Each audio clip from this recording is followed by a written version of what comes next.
ভ্যাপসা গরমে এক পশলা বৃষ্টি নগরবাসীর জন্য স্বস্তি আনলেও কাল হয়ে দাঁড়ায় এইচএসসি পরীক্ষার্থীদের জন্য।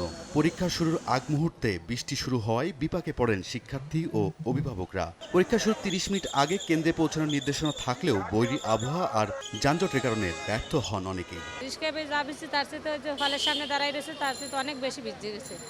তারপর তো ঠান্ডা লেগে গেছে, আমরা তার ভিতরে ঢুকতে পারি না। কি অবস্থা আছে আল্লাহ মাহবুবই জানে। ওয়েদারটা খারাপ হয়ে যাওয়াতে সবার অনেক কষ্ট হয়েছে। এইখানে কোনো শেড নাই উপরে যে বৃষ্টিতে ভিজে ভিজে ওদের ঢুকতে হয়েছে।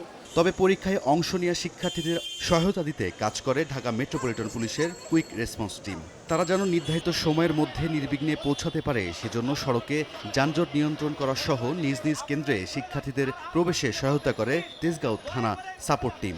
শিক্ষার্থীদের প্রয়োজনীয় জিনিসপত্র, মোবাইল ফোন নিরাপদে রাখা সহ কেন্দ্রে আসন খুঁজে দেওয়া থেকে শুরু করে বৃষ্টি ও যানজটে আটকা থাকা শিক্ষার্থীদের মোটরসাইকেলে কেন্দ্রে পৌঁছে দেন পুলিশ সদস্যরা।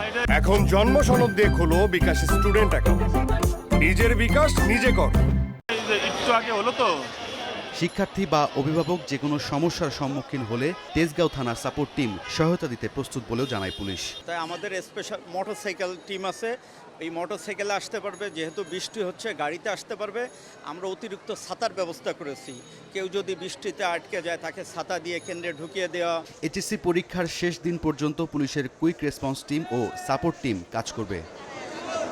রায়দুল ইসলাম শুভ, সময় সংবাদ, ঢাকা।